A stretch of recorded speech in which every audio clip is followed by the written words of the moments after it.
Hello, everybody, wherever you may be, around the world and coast to coast. Welcome back to the Shack in Oregon. This is Ham Radio Live. Want to thank you for subscribing. It helps people find the channel here on YouTube. I don't monetize the channel. I do it to give back. My way of helping people to get on the air here. So that's the main goal of this channel. And what we also do is a daily radio show about radio. Imagine that. Who knew, right? Who knew something like that could happen on YouTube, you know? Oh, man. Not just, a bunch of product reviews, but actual radio show that you can be interactive with, and we walk with you and talk with you and have fun with you. And, hey, you're part of the show here. So let's get this show on the road and let's roll. Hi, everybody. Welcome. My name is Larry. My call sign's Kilo 7 Hotel November.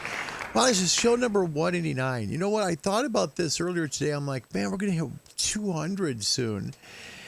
And I just it boggles my mind. It truly does. I want to thank you for being a part of the journey with me. And thank you so much for taking part in all the stuff and crazy, weird stuff that we do here. The goal of the channel, first of all, is try and help people get licensed on the air. That's the primary focus here. Second is to talk about radio, whether it be ham radio or shortwave, DX, whatever. It is the only daily YouTube podcast out there that talks about radio, because that's what we love, right? We love radio. Now, if you would like to get into ham radio, you'd like to be a part of the show, you'd like to be able to, get on the air, make some calls.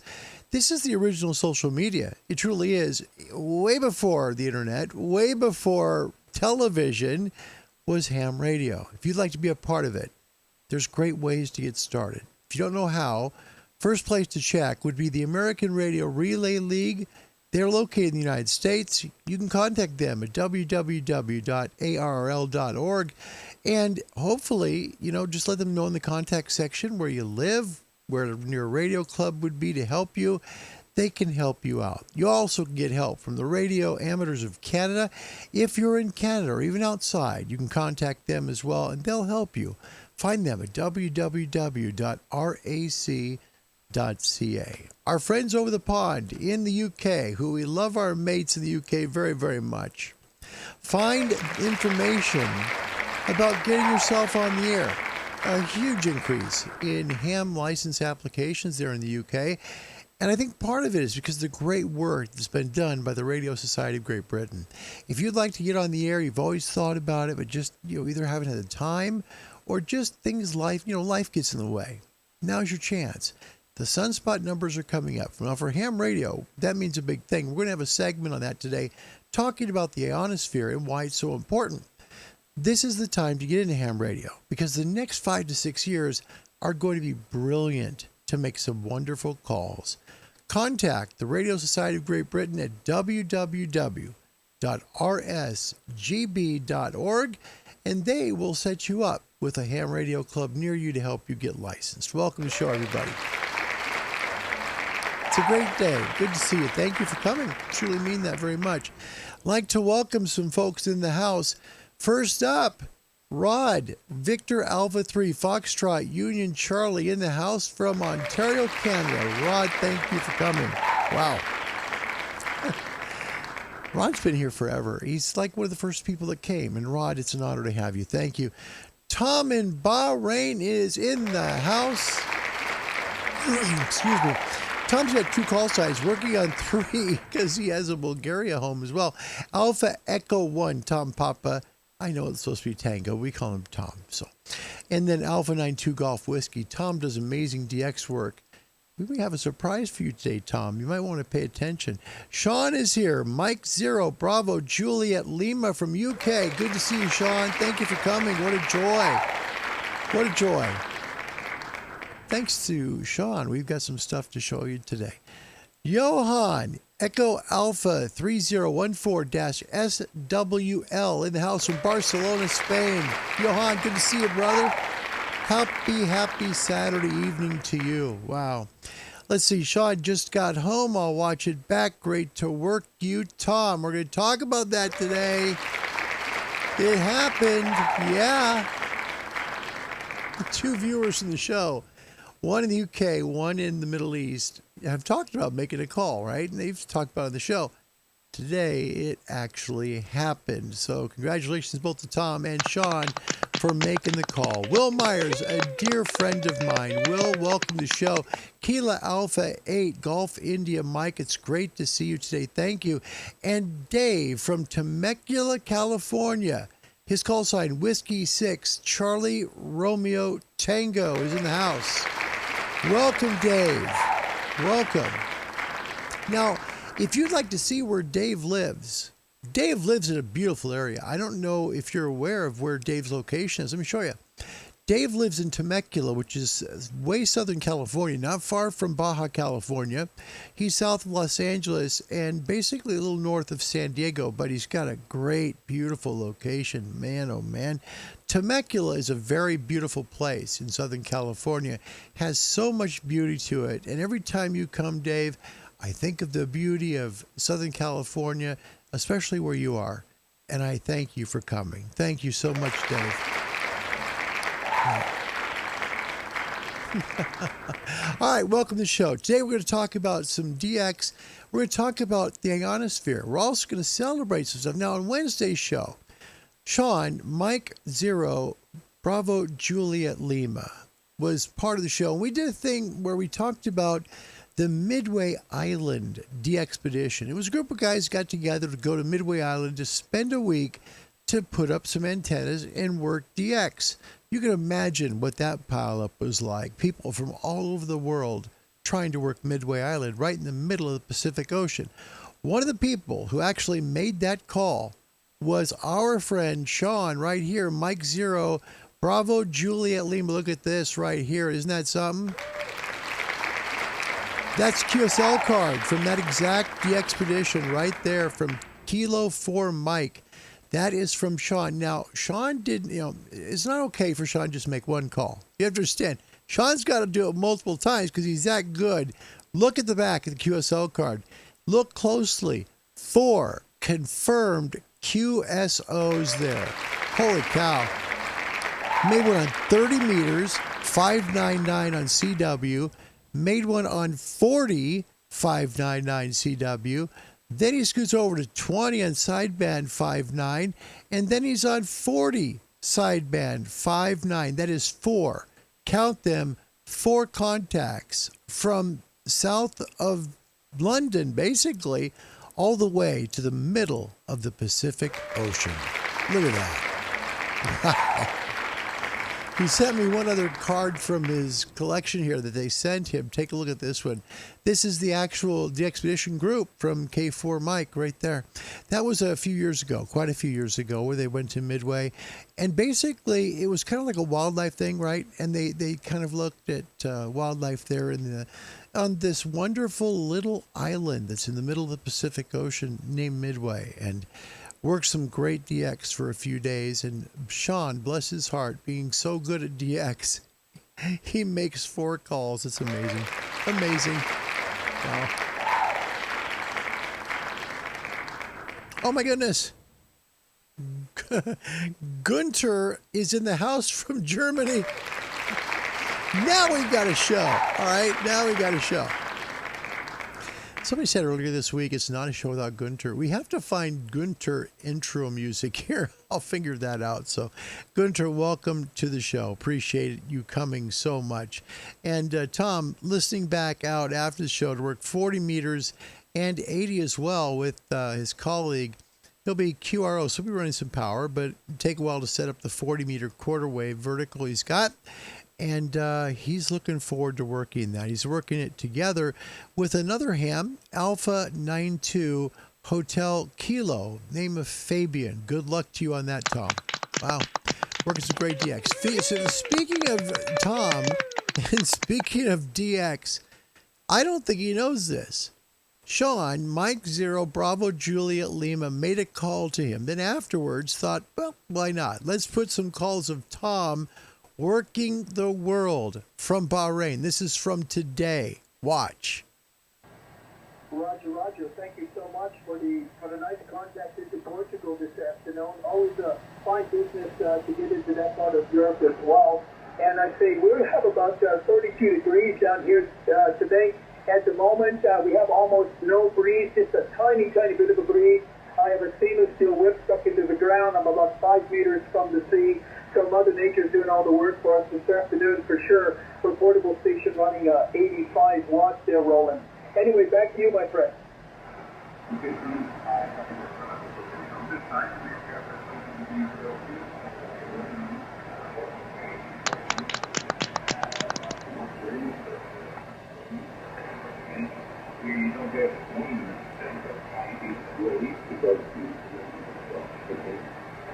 you very much.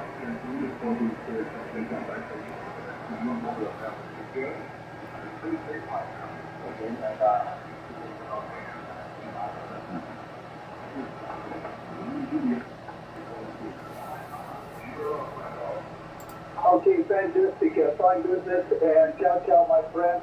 And take care, stay safe for you and your family. Charlie Tango 1, Juliet, Hotel Uniform, rolling. Ciao. No, break. 9 Alpha 1, Charlie Kilo Hotel Station. Go ahead.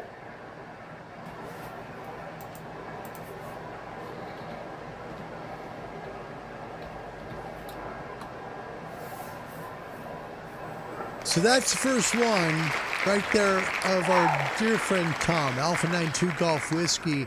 He's working literally the world there from Bahrain. And you can imagine the pileups he gets. He's using a Yaesu FTDX 3000 on site, plus a vertical antenna, the DX Commander. Same one I've got here. It's the only antenna I really have besides my 2.77 m. So Tom works some great DX from his QTH. Now, that wasn't all. No. We got to get a little bit more love for him. Sean also shot a second video of Tom working from Bahrain. Take a look. Sure. And, I also know the name Chernigiv as well because of the beverage. We'll just leave it at that. Anyway, hi. Take care of yourself, Dave. Thank you so much for picking up the call, and back to you. Oh, I apologize. Yes, the name is on this end is Tom, the Tango Oscar Mike at QSL.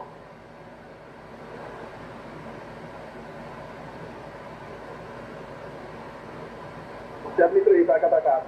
Break. Romeo Whiskey 6 Station, go ahead. Romeo Whiskey 6, Hotel Echo, Germany, QSL. Roger. Romeo Whiskey 6, Hotel Echo, Germany.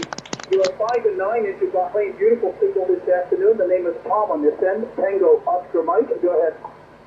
Okay, good night. Good afternoon, gentlemen. Yes, sir, good morning. 5959. My name is Nick. November 8th, Charlie Kilo, QSL. QSL Nick. Very, very nice to meet you on the band this afternoon. And if you are far enough east, I'll say Dobro Vector. Back to you. Okay, thank you very much. Bye-bye. There you go. That is Tom, Alpha 92 Golf Whiskey. Wow. Tom, great work from Bahrain. Great work. And Sean, that was really kind of you to send me the videos of him working that you heard him from Great Britain. Now, how it worked was Sean made the call to Tom. Now, he didn't get to videotape that. He's working the radio, so it's hard to do that at the same time. It really is. But here's Tom afterwards continuing to make calls. And Sean, out of the kindness of his heart, shot some video of it so we could share it on the show. I want to thank Sean for doing that. Thank you so much. Thank you. Mike Zero, Bravo, Juliet Lima, one of the kindest people in amateur radio. By the way, pro radio, sorry. We don't, I'm not going to call it amateur radio here anymore because we're pro radio here. If we know a lot more than commercial people do, we should be pros then.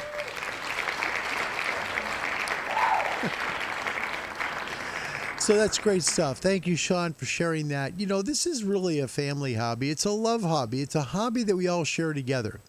There's a lot of videos on YouTube that do product reviews, and they'll product review something to death. And that's okay. I mean, some people just really need a lot of information on a product, and I get that. And that's totally cool. Some people get free rigs from, various retailers to use to show YouTube videos and then send them back. And that's great too, because it gives a chance to show a lot of different product out there in amateur radio. It's a good thing. It helps all of us to learn about those transceivers or those amplifiers or those tuners. It's a good thing. This channel is very different. it's not supposed to be like that. You know, I don't advertise on QRZ because it's $1,000 a month. Did you know that? To put an ad up on QRZ where you'll see it, and all of a sudden, you know, it's like, there it is. Hey, my goodness, there's Larry. Think about that. $1,000 a month to do that. No joke. Since I don't monetize, this is all grassroots. It's what it is. It's to help people get licensed. The passion here is truly to help you not wait any longer to get your ham radio license, because the next 5 to 6 years are going to be so brilliant because we need sunspots. That's how ham radio works. That's how all radio works, except for line of sight. The more sunspots we have on the sun, the more radiation that comes in to ionize the ionosphere, and it charges up really big, and we make great calls. So we're going through a sunspot cycle that's called sunspot cycle number 25. This is going to be big because that means the sunspot numbers are coming up, because the way the sun's rotating, it's bringing the sunspots back. So we're going to have some wonderful conditions to work with the next 5 to 6 years. Let me show you a video that kind of basically explains the ionosphere in a pretty simple way, but it was produced by NASA, the National Aeronautic and Space Administration, and it talks about the ionosphere. Let's take a quick look at that. Understand, if you're new to radio or new to ham radio, our signals need the ionosphere. They come off of our transmitters. They go up. They don't go straight out, you know, to another station unless they're on VHF or UHF. If we're on HF, which is high frequency, we rely on the ionosphere to make the call. Take a look. This is done by NASA. I hope you enjoy. It's not very long, but it's well done. Longing for more space, open skies, and exotic travel? Then look up.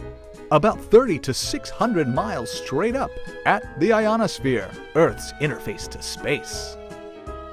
Nestled far above the clouds but below outer space, this little understood destination invites you to explore its many features. Experience both the weather from Earth and the weather from space.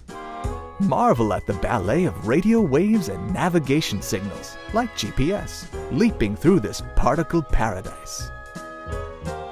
Sit back, relax, and take in the aurora, some satellites, and the International Space Station as they sail by. And you'll want your camera handy for one of the region's signature features, bright and colorful air glow. This daily show is made possible by the ionosphere's own swarming charged particles, because that's what the ionosphere is. It's all charged particles. During the day, enjoy the sea of particles, freshly energized by the sun. As the sun sets, this particle party relaxes and the air glow thins. Our quieter nightlife lets you gaze into clearer skies. The ionosphere is in constant motion, an amazing effect of space weather. Don't miss when solar storms rain down. The storm separates the particles even more, making this colorful region delightfully more dense in some places and stunningly sparse in others. And don't forget about storms from Earth below. Your weather from back home also stirs up this one-of-a-kind destination. Experience the unique beauty of every season, as changes in Earth's atmosphere, daily and annually, can create pressure waves, changing the ionosphere's shape and density. Venture to the equator, where our particles are packed in lush and thick. Cruise along a magnetic field line and see how the ionosphere's charged material also interacts with Earth's own magnetic field. Don't miss the superhighway of particles zipping out to space and back down to the planet. This unpredictable parade of charged particles can help you unplug and unwind. This is because the crowd of particles can garble the radio and satellite communications from home. The ionosphere welcomes you to discover more about this little-known region. After all, once you've explored this interface to space, who knows how much farther you'll be able to go. Isn't that cool? It's just a nice little piece. I thought it was very well done. Of course, you know, it's done, you know, kind of in a corny way, a way that's, you know, a little bit basic. Doesn't really talk about the different layers, right? The D, E, F1, F2.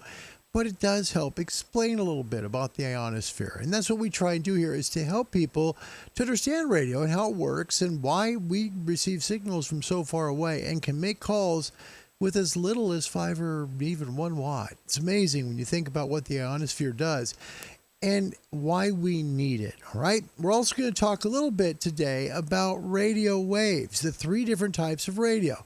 Pulse modulation, that's what would be Morse code, right? That's also things like FT8, stuff like that. It's a pulse modulated signal.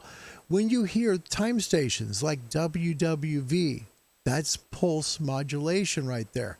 When you're hearing things like your AM station in your car, that's amplitude modulation. It means the waveform changes as the signal is received, okay?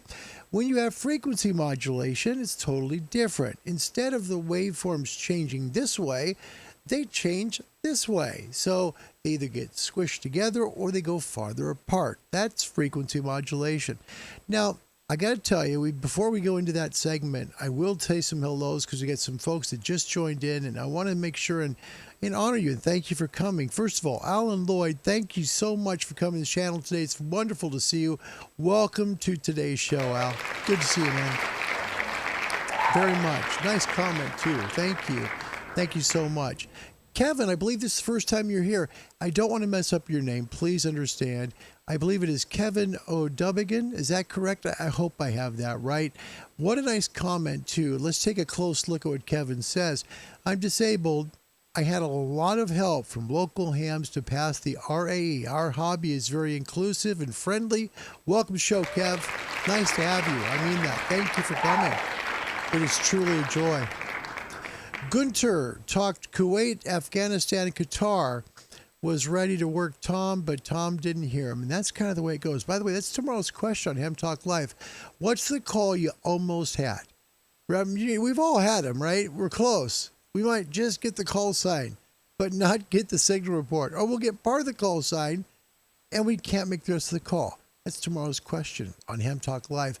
What's the one call you missed that you just really just ache over? And we'll talk about that tomorrow on the show. Okay, so join us tomorrow.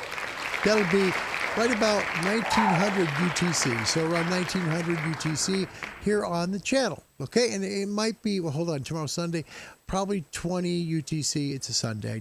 I'm at church, so that's what we do. So let's see. We got another one. Ishmael is here from Dominica in the Caribbean. Nice to see you, Ishmael. Thank you for coming today. It's always a pleasure to have you. How's school going? Are you doing good in school? Ishmael's 17. He's also in a ham radio club that tries to help other people get licensed in Dominica. We're very proud of you. Really are. Thank you. Keep up the good work, okay? Very much mean that. Truly do. So, all right, let's do a little segment here. Let's go. Oh, my goodness. Look at this. We've got our good friend Nicola from Russia. Romeo 7, Delta November. Nicola, we did a segment on you this week. I hope you find it. I think it was on Thursday. I think we did it Thursday, but it had a segment with you working people. And we're very honored to have done that. Seriously, Nicola does wonderful work from Russia. Wonderful work. Very nice to have you again. I mean that. Thank you. And hello to you as well. It's a pleasure. All right. Truly is. All right. We're going to show. Now, this is a bit long. But for new hams or people that might find this interesting who are in radio, this is a well-explained segment, I guess, on the different modulations, right? Pulse modulation, amplitude modulation, and frequency modulation. You have to understand, yours truly, of course, had to go through, of course, the wonderful world of monetization. Go!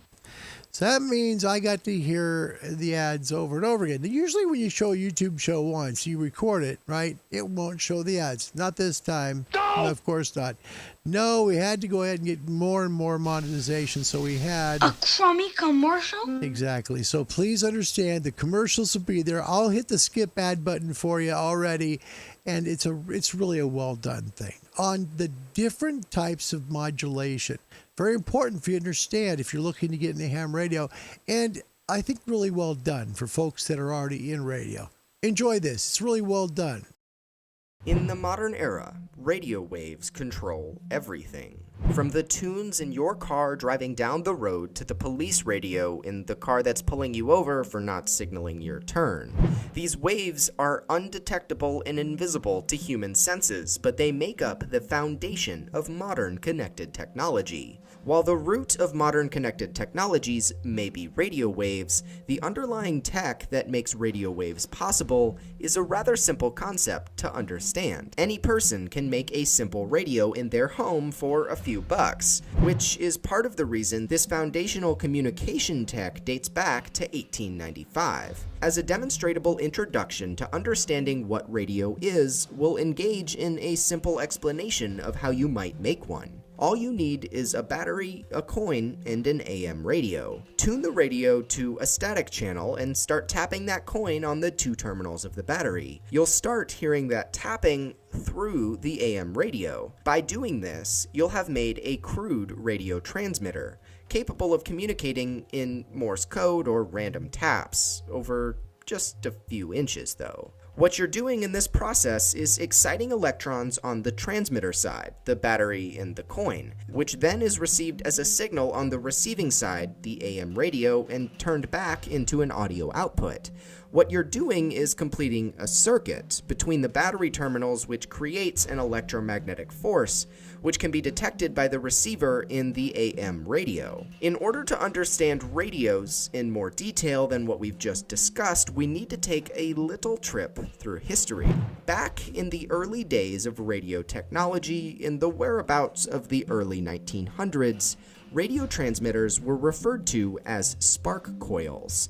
This was due to the fact that they create large high-voltage sparks, upwards of 20 kilovolts, to send out a signal. The issue was, the message was sent out on all frequencies in the radio spectrum, meaning that there was essentially only one localized channel. This was fine and dandy back in the days where no one was really using radio, but nowadays, do something like this and you'll get fined or sent to prison. These early spark coils were essentially doing the same thing as the coin and battery experiment, except at a much larger scale, meaning that they had a lot higher range.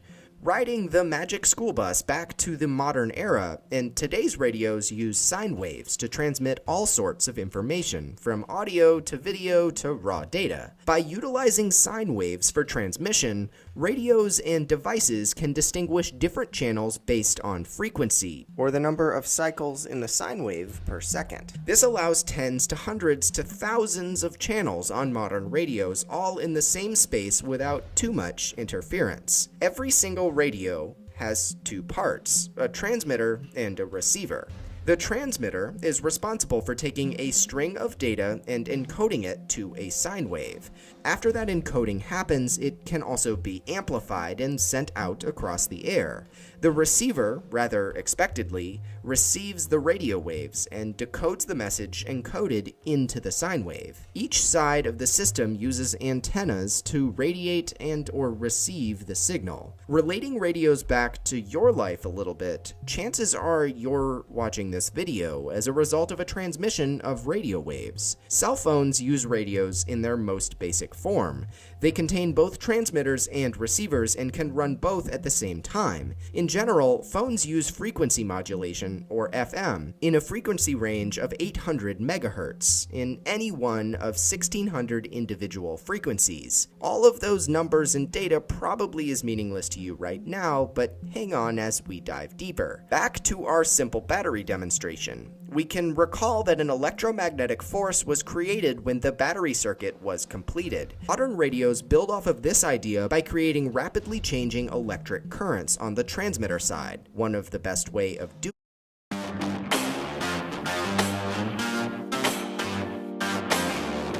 this is by utilizing sine waves, as we discussed. To create a sine wave, radios use capacitors and inductors to vary the current and voltage in a controlled means. Transistors are used to amplify the signal so that it has a further range. The problem, though, as you might have picked up, is that sine waves don't natively carry any information. They provide a foundation for transmitting information. Like the Oreo cookie is the transmitter for that delicious filling, or like crackers are the foundations to that dry-aged Gouda. You get the point. In order to get sine waves to actually carry information, you need to modulate it. You can do this in 3 ways: pulse modulation, amplitude modulation, and frequency modulation. Pulse modulation means that you turn the sine wave on and off, just like the IT guy suggested. Doing this allows you to easily send Morse code, but that's just about it. Pulse modulation is rarely used except to control clocks across the US. The simplicity of pulse modulation also allows one pulse modulator to cover massive areas, like the entire US. Amplitude modulation, on the other hand, is what is utilized by AM radio stations and TV signals to encode data. In this format, the amplitude, or peak-to-peak voltage of the wave, is changed. You can imagine this as the wave from a person's voice being combined with a sine wave to create a new, rather complex sine wave with the same frequency, but with a lot more data inside. Finally, frequency modulation, otherwise known as FM, is used for FM radio and tons of other wireless tech. In this encoding technique, the sine wave frequency changes slightly based on the signal. This means that the distance between the peaks of the waves is varied based on the data that's trying to be transmitted. Bringing all of these different techniques back into the real world, we can begin to understand them a little further.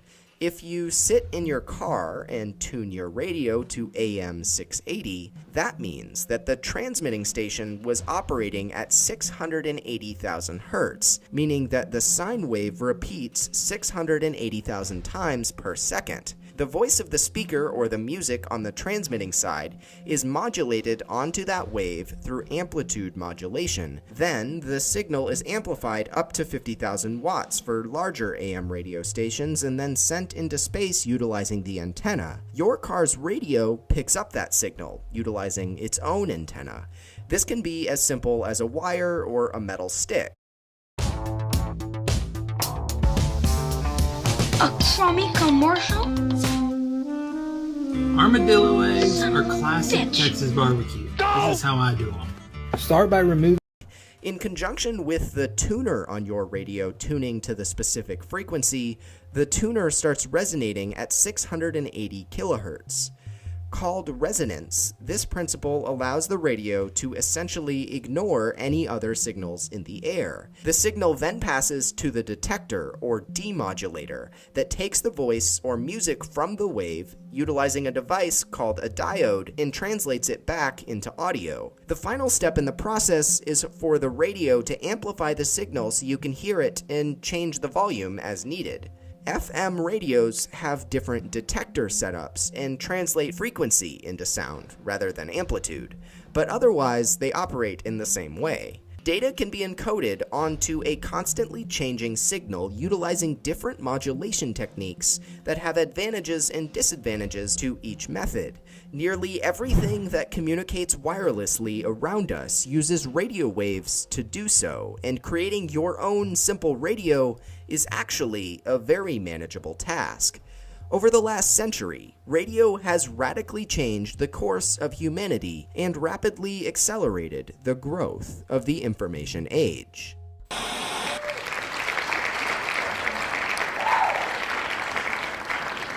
Because we teach radio here, because that's what we try and do, I think that's important, because even with the commercials, which drove me crazy, which obviously you know, there was good stuff there to try and explain things to people who would like to be in ham radio, okay?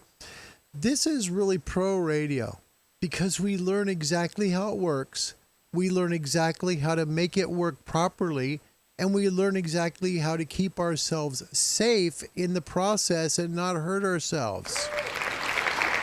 So,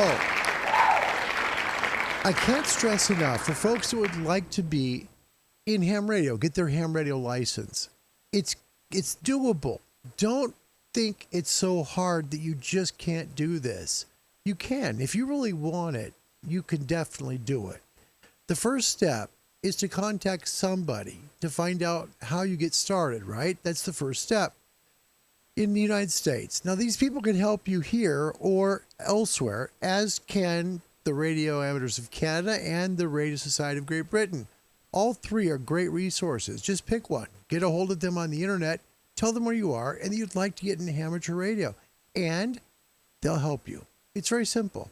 Find the ARRL, that's the American Radio Relay League, at www.arrl.org.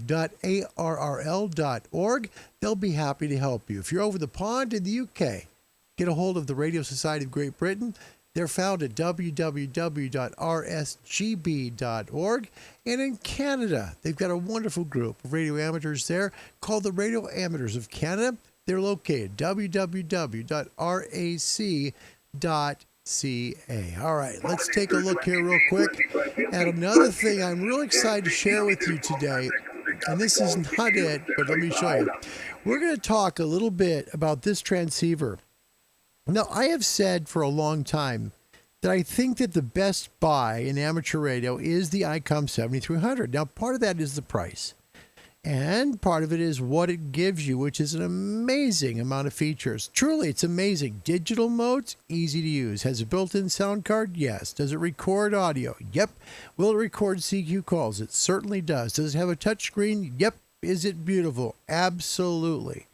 7300 is a loaded doggone powerhouse, no question. Okay?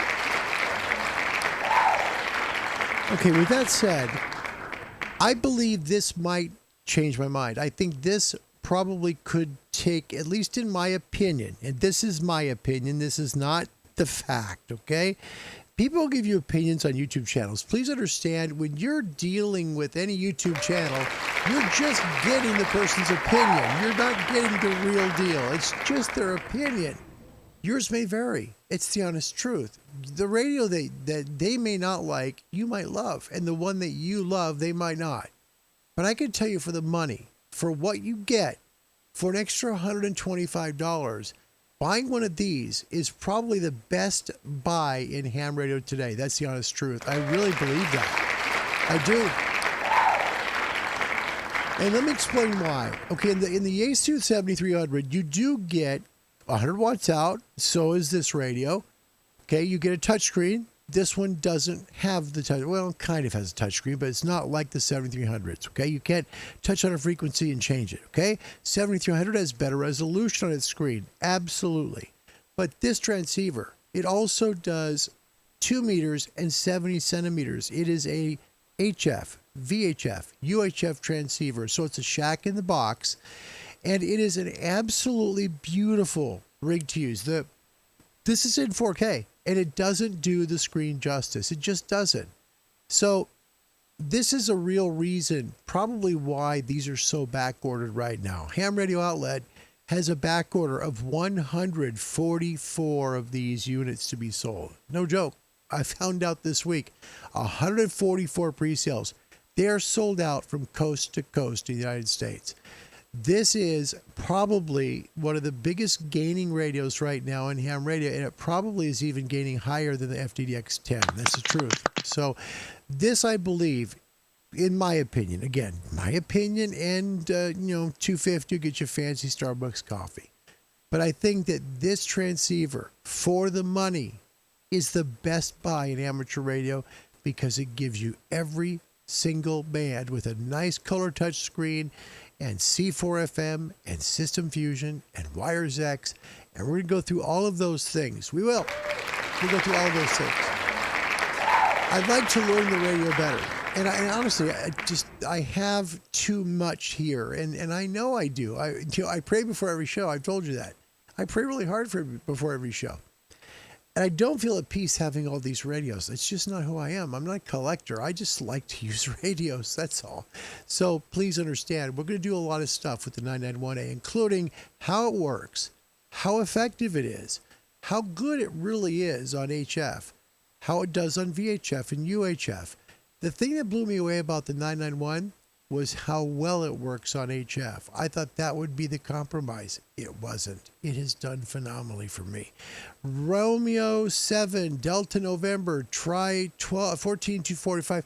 While we did the segment there on frequency and pulse and amplitude modulation, I did check a couple times, and there's nothing. I've got nothing at 14245. I'm so sorry, my friend. You know, if you want to try a different frequency, be happy to do that anytime, Nicola. Anytime. You know that. Thank you. James Stanley's here. Sorry he's late. Oh, don't worry. He's in Great Britain. Mike 7, Bravo X-Ray Tango. Welcome show, James. It's nice to see you. Truly is. JJ is in the house. He's talking about antennas. They're having a conversation in the comment section about antennas. And JJ, yeah, but this is great. Yeah, but does it do laundry? Keep the change, you filthy animal. Oh, JJ, that might be the comment of the show right there, man. That's awesome. You see, this is what makes the show different. It is. People interact together from around the world. I mean, there's Europe here, there's the Middle East here, there's Russia here. We have the Caribbean here. I mean, we've got people from all over the world that are right here communicating together about what we love, which is ham radio. This is my honor to host this show for you. It is, because it brings us all together, but it also helps people to get licensed so they can be part of what we do. To me, that's the greatest honor that I have doing this show. And that's why I do it every day. You know, I'll be honest, there are some days it's really hard to do this. And my wife will tell me, Larry, don't do it today. Don't do it today. But I do it because I think it matters. And, you know, I looked at the number yesterday when I was tagging the show. I was like, man, we're almost to 200 shows. We probably are over 200 considering all the shorts and all the, you know, CQ calling shows. But for, you know, Ham Radio Live, this type of show, more like a, you know, an open talk show for ham radio, which is really what it is daily, your chance to talk about amateur radio for a whole hour or so, have some fun, talk together, learn about different things, and just be together is what sets us apart. And I'm grateful to be a part of this. Thank you. We do this every day. Usually starts right about 1800 UTC, and I may be moving it to 1900 because, quite honestly, I'm sorry, I know it puts people late in Europe, and I don't want it to do that. I'm fighting to not do that, but I'm finding it hard in my schedule to do that because it's cutting my sleep really bad. And then I've got to take care of dogs for an hour and a half and a cat that will not absolutely take her medicine. That's another story. Anyway, yeah, I got to take the syringe, I got to throw it in your mouth. Anyway, it's pretty bad. Anyway, I remember yesterday I told you guys about the new ham radio outlet that's opening up in Auburn, California. Brand new HRO coming to Northern California. Yeah, it'll help folks there because before the only HRO in Northern California was in the city of Oakland. So if you were in the valley, say you were down in San Joaquin, you were up in Redding, you might be in, I don't know, you could be in Sacramento or, you know, in Auburn or something like that. You had to drive into the Bay Area, which is a lot of traffic. It's real difficult. Well, they're opening one up on the 4300 block of Auburn Boulevard in Sacramento. And this is funny because I used to live there. My wife, Karen, she's from there. She worked for the Department of Justice for the state of California for over 20 years. And it's funny because the HRO that they're putting in is very close to this ride. They have this little park that's right off Interstate 80 as it heads from Sacramento towards Reno. All right. I got to show you this because it's a funny story. They have this ride there. It's like this, you know, those places have like miniature golf and they have like, you know, batting cages and little things like that. Well, they also have this ride. In this ride, we actually, we call this the ride of death. I've got to tell you, look at this ride. No joke on this thing. Now, this does not do it justice. This doesn't. That is 16 stories high. No joke.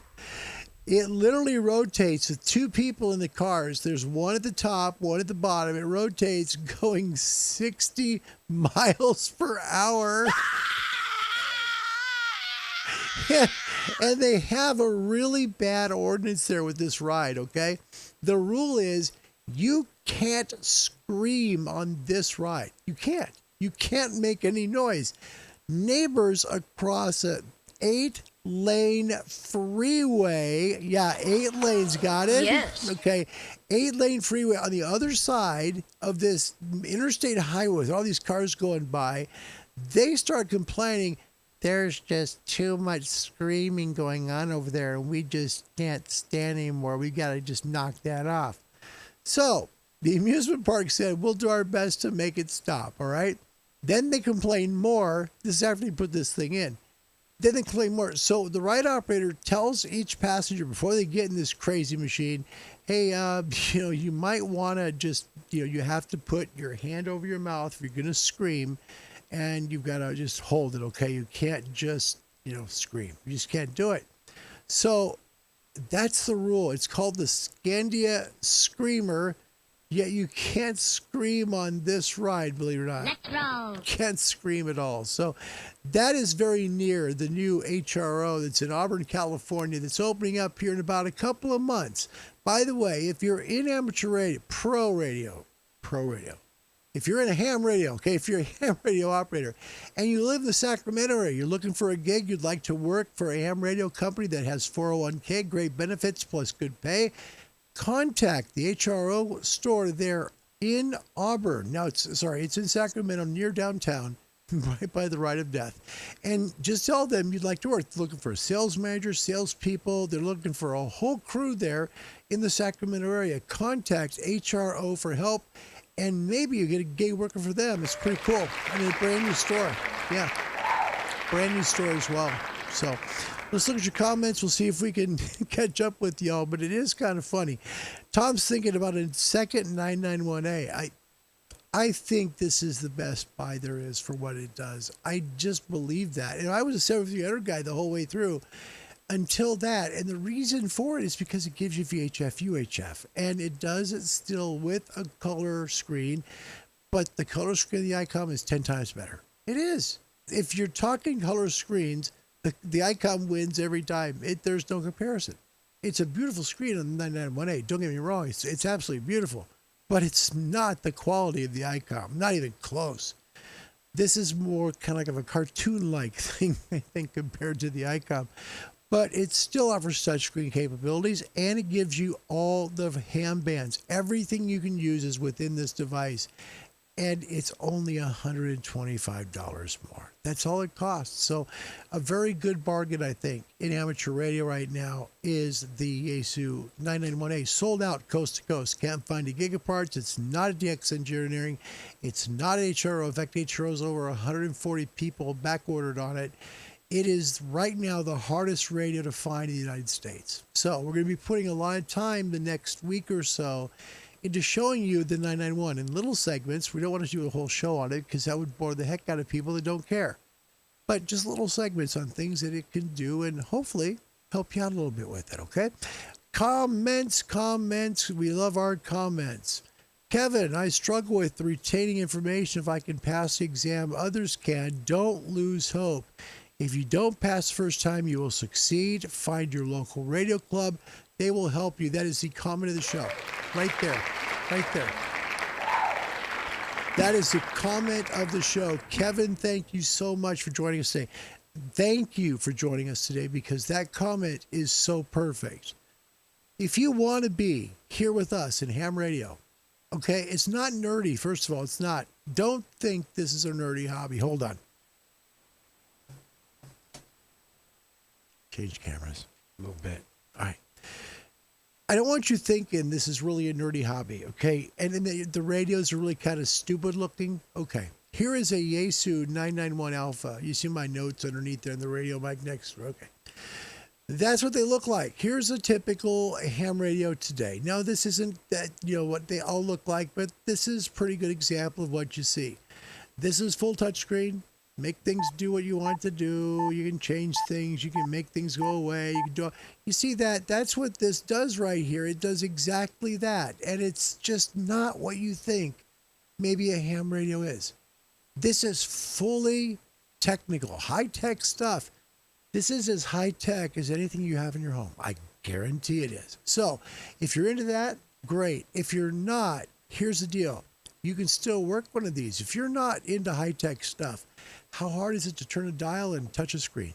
Really? And if you don't like touching the screen, you can use the mouse. These ham radios are very well done.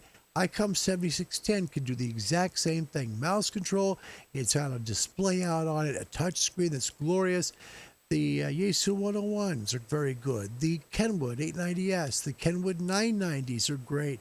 These are transceivers that have great screens on them that will really, really pop and make you very impressed. Ham radio is not a hard hobby to do. If you're interested, or you have been, let me tell you a quick story. My father-in-law, he's 85 now. He waited most of his life to be in ham radio, but he took care of a family. He grew up, he took care of a family, and he raised his children. He didn't have time to do that. He was a firefighter, and he also took care of his family. But he always wanted to be a ham radio operator. Finally, when his daughter married me, he finds out, oh, wow, ham radio, I've always wanted to do that. So we talk about it. He passed his first exam on the technician, first try, and he passed his general in the first try. Look, his big fear was not being able to pass the license exam. You can pass this license. You can. It will take study. If you want it bad enough, you'll do it. And it's not hard to do. Not good at math, not good at science, stuff like that. Don't worry about it. Just learn the study materials at your pace. Most of the online ones will give you like a question, right? And it'll give you, a reason why the answer is the way it is in practical terms. And then you just start learning how to do it. It'll give you practice tests, and the things you're not doing good on, it's going to go back over with you so you can retain it better. Please contact a radio club near you or get a hold of the folks I showed you earlier, whether it be the people that are in the ARRL, or it could be the people in the Radio Amateurs of Canada, or it might be over the pond in the UK for the Radio Society of Great Britain. Any of those groups will help you to get licensed in ham radio. By the way, Pobut, welcome. Back to back. Good to see you, man. It's great to see you. Always great to see you. Alan, 2530 watching LA. Congrats. Your show is growing with an international group. Alan, that's my greatest joy about doing this show. It is the people that come and where they come from blows me away. When Nicola's here from Russia, I am so honored. Nicola's a great ham radio operator. All of you are. Sean, Gunter, Tom, Stu. I'm trying to think of all the names here. Alan, Will. I'm trying to remember everybody here. Ishmael, James, all you folks, you're great at this. You're very good at ham radio. You are. And the fact you come to this channel is humbling to me because you enjoy it. Joe, you're good at ham radio. Let's see, trying to look at everybody, make sure I don't miss somebody. And that doesn't include the folks that aren't here today. But my point is, you are good at what you do. And the fact you come here is important because it means it matters. This is simply a ham radio talk show that talks about what we love every day. Hopefully, sometimes I miss the show, but I do the best I can to be here. Thank you for watching. It's my honor and privilege to show you the shows today. I think that's the end of the stuff and the rest of my bits that I've got for you today. We talked about the right of death. Yeah, talked about the 991A. And let's see, we talked about the new store coming in for HRO, which is really, really good. And you guys are talking about things that are working for you, which is really good. Alan, regarding the 991A, he says, set one 991A up for phone, the other for CW and digital, and VHF, UHF. Perfect justification for buying a second one. Plus, buying another radio is patriotic. You're stimulating the economy. There you go.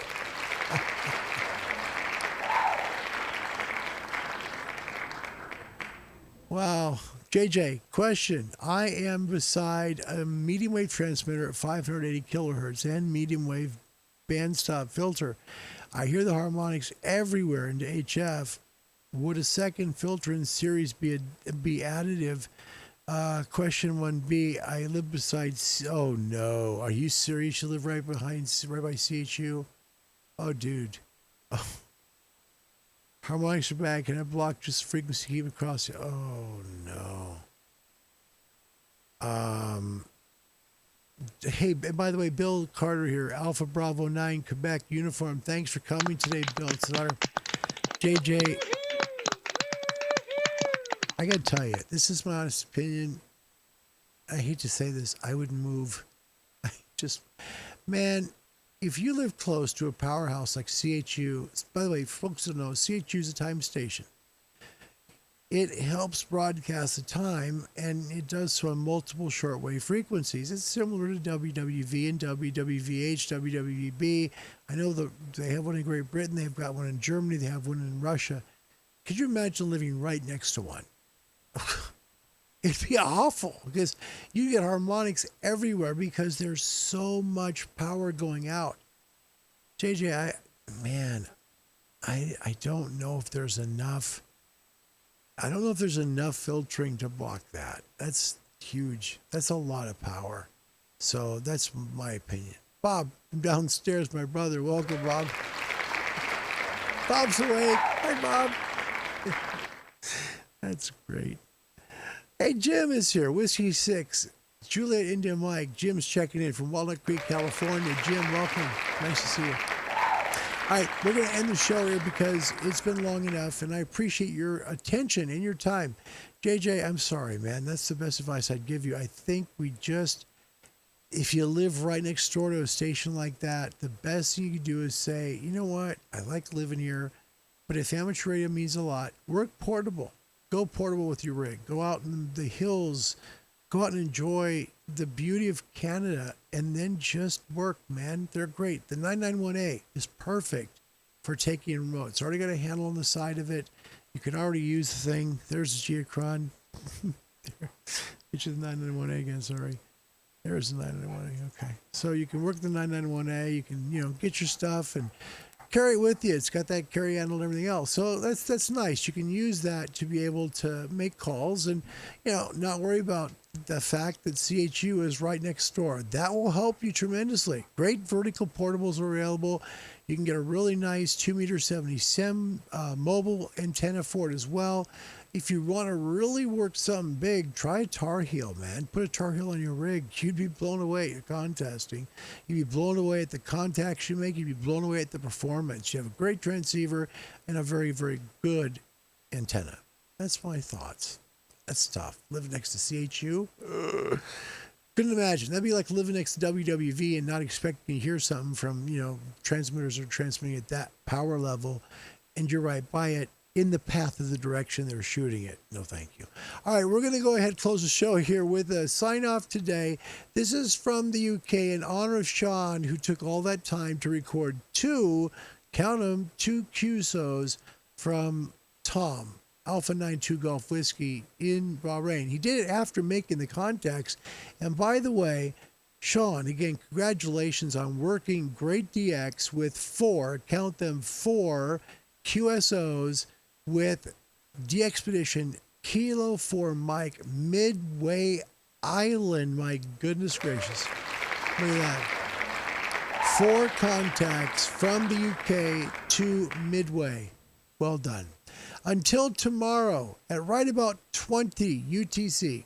My name's Larry. My call sign's Kilo 7 Hotel November. It's an honor and privilege to host the show. If you'd like to get into amateur radio, pro radio, we call it here, but you might know it as ham radio, contact the American Radio Relay League. They're found at www.arrl.org. Hit the Contact Us link. Then tell them about where you are. They'll help you find a radio club that's near you. Up in Canada, you'll find the Radio Amateurs of Canada. More than happy to help you. Find them, www.rac.ca. It's a great group of people there, and they'll help connect you with a radio club to help you get on the air. In the Great British Commonwealth there, we know it as the UK, and we just call them our mates here. Contact the Radio Society of Great Britain. Wonderful people there, and they're so helpful. You absolutely can't go wrong contacting these people. Whether you live in the UK or outside, let them know you want to find a radio club near you because you want to be a ham. Find them online at www.rsgb.org. Until tomorrow, 20 UTC, My name's Larry, and my call sign's Kilo 7 Hotel November. Please enjoy the sign-off. Comes from Great Britain, and I appreciate you watching today. Please subscribe. I don't monetize this channel. We're about 1% away from being 50-50 subscribed. That's an honor to me that I can't thank you enough for. Thank you, everybody. Have a wonderful day, and goodbye from Oregon. Well, it's now 26 and a quarter minutes past 12, and that's where we come to the end of your Saturday night programs. 'Tis but a few hours to sun up, and you'll be able to get out into the garden bright and early. I was sitting in my garden at 5 o'clock this morning. I know nobody around here believes me, but it's absolutely true. I had to sit in the garden for an hour or so waiting for TVAM to start at 6. Well, if you're up at 5 tomorrow, you'll have an hour and 55 minutes to wait, because on a Sunday, TVAM programs begin at 6:55 with Good Morning Britain. Our programs start at 9:25 with Cartoon Time and the Wonderful World of Professor Kitzel. And if you are as heavily into cartoons as I am, you must make a special note that the Glenn Michael Cavalcade tomorrow is not at its usual time. It is indeed much earlier, at 10 o'clock. 10 o'clock. And if you have small people in the house who are addicted to Glenn Michael, maybe you ought to tell them about that at breakfast time.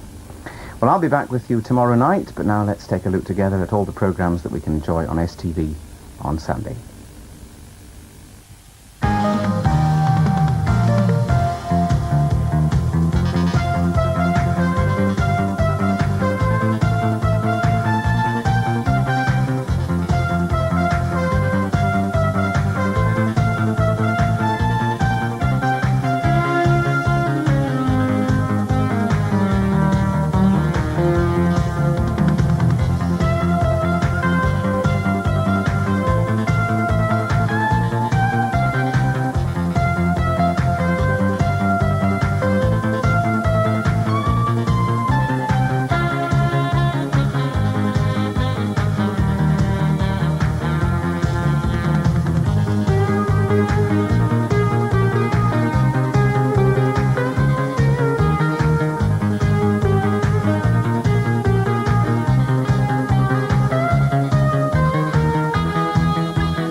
Incidentally, if you're really keen, we start showing the test card at 5:15 in the morning.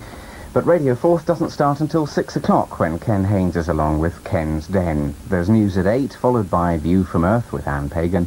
And at 8:30 on Radio 4th, Alex Shuttleworth is back with Solid Gold Sunday. Radio Clyde doesn't show the test card, but it has music all night. And All Right All Night tonight is presented by Shagan and Mark Goodyear. At 6 o'clock, there's news, followed by Jim Simon's Sunday Show. And these are the programs you can enjoy on your local independent radio services.